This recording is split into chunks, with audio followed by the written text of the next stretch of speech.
everyone, today we are back again with our math class, and today we will start from question number 7 as we have already completed up to question number 6 in my last video.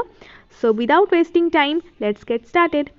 In question number 7 it is written, on a shelf books with green cover and that with brown cover are in the ratio 2:3.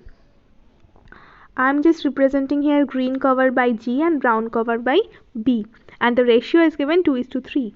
And here the number of books which are having green cover is written as 18.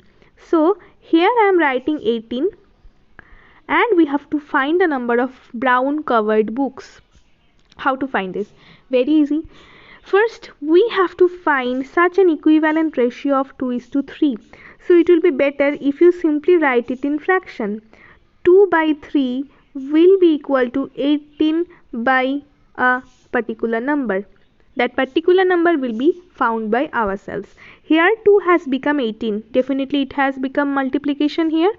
By 9 it has been multiplied. So definitely in the denominator also we will multiply by 9. So 3 will be multiplied by 9 and the answer will become 27.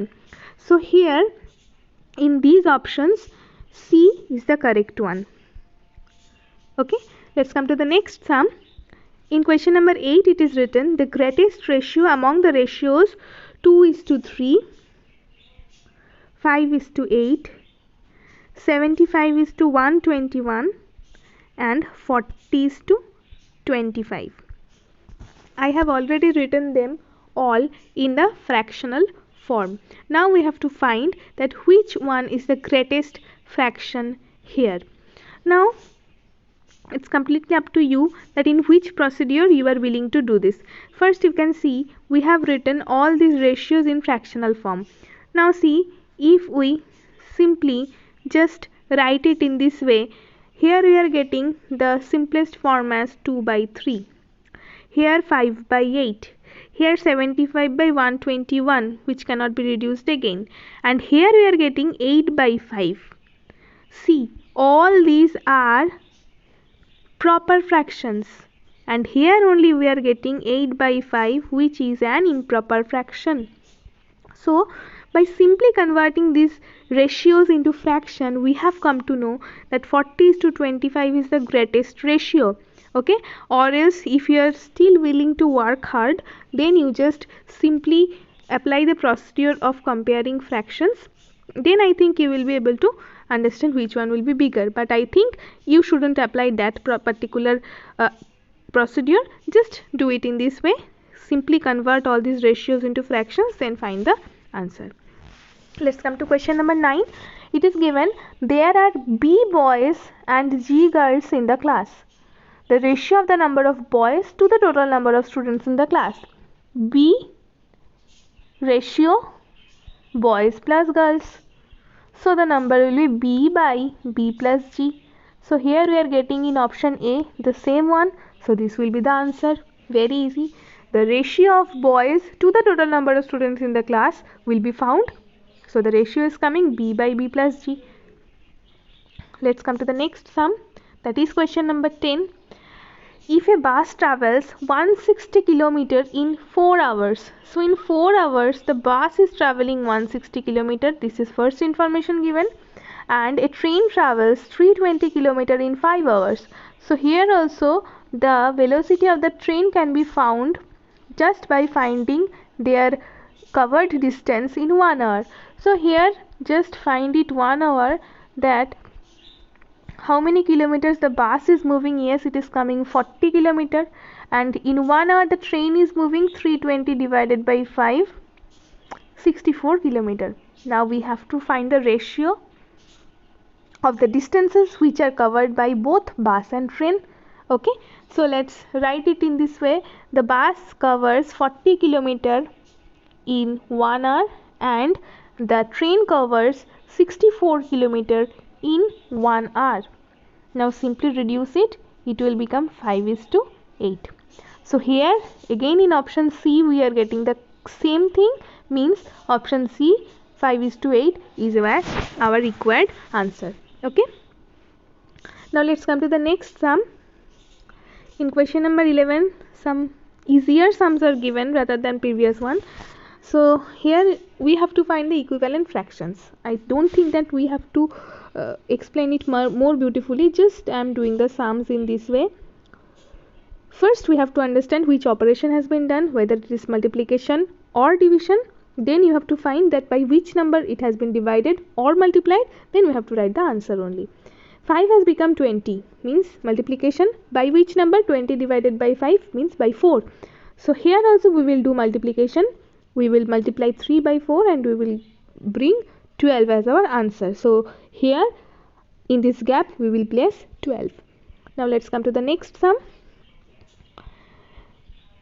There is a unknown numerator and in this way the sum is given. So here in this sum we have to find that 18 has become 9. Okay, it means it has been divided. So divided by 2 of course. So here also we will divide such a number by 2 so that we can get 2. So these 2 will be multiplied by 2 and we will get 4. So here in this gap we will place 4. So here we will place 4 by 18. Now let's come to question number 13. 8 divided by a particular number and the equivalent fraction will be 33.2 by 4. It will be better if you simply multiply these two numbers, means by both the numerator and the denominator, by 10, so that we will be able to vanish this decimal. Now it is coming 32 by 40 and here the fraction was 8 by something.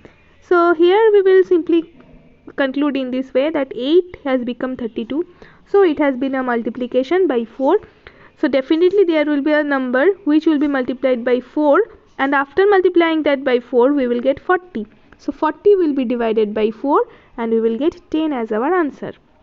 So in question number 13 the answer will be 10. Let's come to question number 14. Here we are getting the fraction in this way is equal to 16 by 40 is equal to 24 by something. But here it will be better if you just simply convert this fraction to its simplest form. Now how to convert it? We are reducing it by 8, directly by 8. Now see, here 5 has become 45, means it is a multiplication by which number? By 45 by 5 is equal to 9. So here also we will multiply 2 by 9 and we will get 18. Now for this one 2 has become 24. Okay, so we will multiply it by 12. Here 5 will also be multiplied by 12 and we will get 60 as our answer. So here in these two answers we will get 18 and 60 as well. Now let's come to the next sum. Here it is question number 15. 16 divided by 36 is equal to something divided by 63 is equal to 36 divided by something is equal to something divided by 117. Now as I said, if we get this type of fractions which can be reduced, just reduce it first. After reducing it, what we are getting? 4 by 9. So here for the first fraction we are getting 9 has become 63, means it has been a multiplication by 7. So this 4 will again be multiplied by 7 and we will get 28.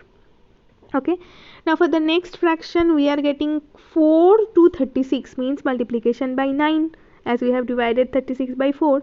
Then again this 9 will be multiplied by 9, so that we will get 81 as a result. Acha. Now here this 9 has become 117. This 9 has become 117. Now we have to find that by which number 9 is divided, 9 is multiplied, or 117 is divided. Okay, so we can easily understand that by 13 this number has been